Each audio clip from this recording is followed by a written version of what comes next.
future's going to be better than you think it's going to be. There's a lot of naysaying going on. A lot of that has to do with the election cycle. There's a lot of really good economic material going on, trends going on. We're going to talk about this.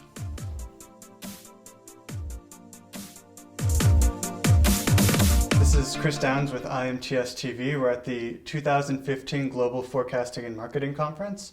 I'm with Brian Beaulieu from ITR Economics, CEO of ITR Economics. We're going to go ahead and ask him a couple questions now.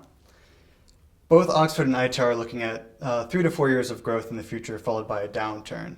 Oxford's predicting a mild downturn. What is ITR's forecast? Is it deeper, milder? We're also looking at a mild downturn.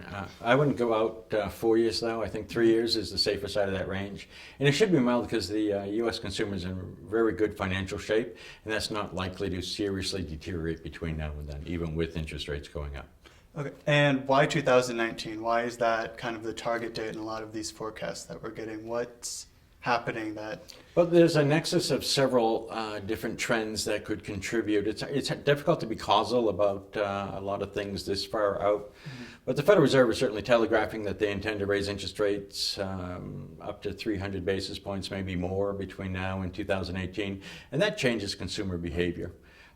We also may, although this is much lower probability, we may see a U.S. government that stops printing money, stops spending money like there's no tomorrow, actually gets a case of fiscally conservative behavior going, and that could slow the economy down significantly for 2019 as well. Now, let's talk about Mexico. You're excited about this country's prospects. We looked at the demographics, which you say are positive. What sectors or structural changes do you expect that make the market grow the fastest or the strongest in Mexico? The single biggest change has been the Mexican government allowing U.S. companies to come in and help them harvest their natural resources. They're becoming much more efficient at that, and that's going to be a huge game changer, differentiator for Mexico, future versus its past. Additionally, we're finding that education levels are going up, which means that the quality of the labor force is going to be going up. And that's been a difficulty for Mexico in the past, has been the quality of the output. It's improving significantly. Both those factors, hugely important going forward. And you talked a little bit about the growing middle class in the country. Could you talk a little bit? Well, the population as a whole is growing, which is very, very important. Mm-hmm. We're also finding that the size of the family unit is getting smaller. Education levels are going up in terms of education levels achieved. Those are hallmarks of a burgeoning middle class, and that's the kind of market we want to be in. What will be the key drives for inflationary pressures within the United States? In the United States, the key igniter, really, of the inflationary pressure will be escalating wage rates. The skilled labor shortage isn't going to go away. It's only going to become more intense over the next 3 years. And that's the match. The kindling has been laid by the Federal Reserve printing so much money out there. And the fact that capacity utilization levels in this country are reaching, if not their 20-year averages, above their 20-year averages. So those are the components coming together that suggest there is going to be more inflation in the future. It's not tomorrow, it's not the next quarter, but the deeper we go into the next 3 years, the more likely that inflation is going to be there. Okay, and talking a little bit about the labor market, you mentioned in your presentation the 5.8 million job openings versus the 6 million people looking for a job, but there's that mismatch there. Do you think the structural unemployment rate is now higher than it may have been pre-recession? Oh, absolutely. The structural higher unemployment rate, and some people will look at that as the inverse of the participation rate. Right.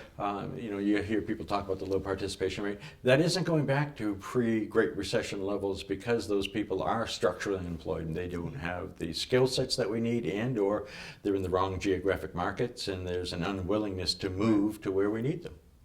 How long do you think it'll be before Brazil returns as a viable market for manufacturing? They're very much a commodity price-driven economy, so we're looking 2 years out before we expect to see any appreciable progress in that area. And certainly the international bond community is telegraphing that when you look at what Brazil's having to pay for their 10-year bonds. Okay. You appear optimistic for 2016, and so the question would be, how do you expect orders to increase each of the next 2 years, year over year, before we hit that, downturn or slowdown in 2019?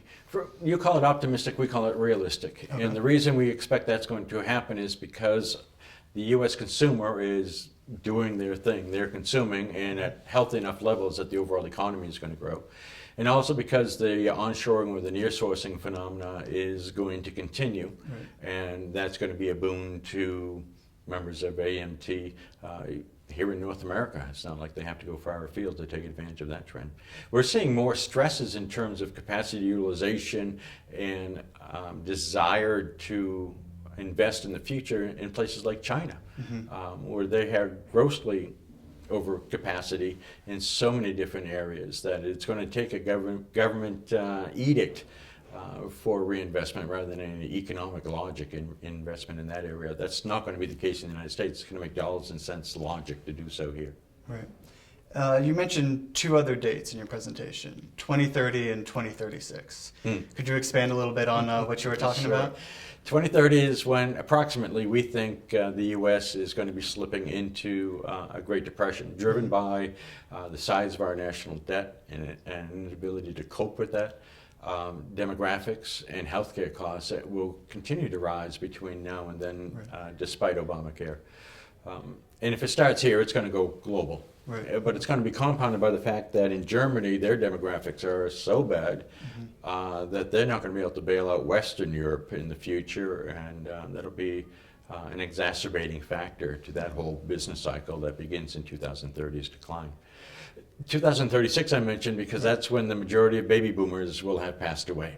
Right. And therefore, for millennials in particular, that's when there's a lot more upside mobility and a lot of cash coming their way because of inheritances. It's really something to look forward to if you're under 43 or a millennial. Right. Thank you, Brian, for being with us. That's all we have for you today. I appreciate you being here. Chris, it's been a pleasure. I really enjoy working with AMT, and what you folks do is simply amazing for the industry and really for the broader economy. So it's been my pleasure. Thanks, we appreciate it. This has been Chris Downs at GFMC 2015, here with Brian Beaulieu, CEO of ITR Economics for IMTS TV. Thank you all very much.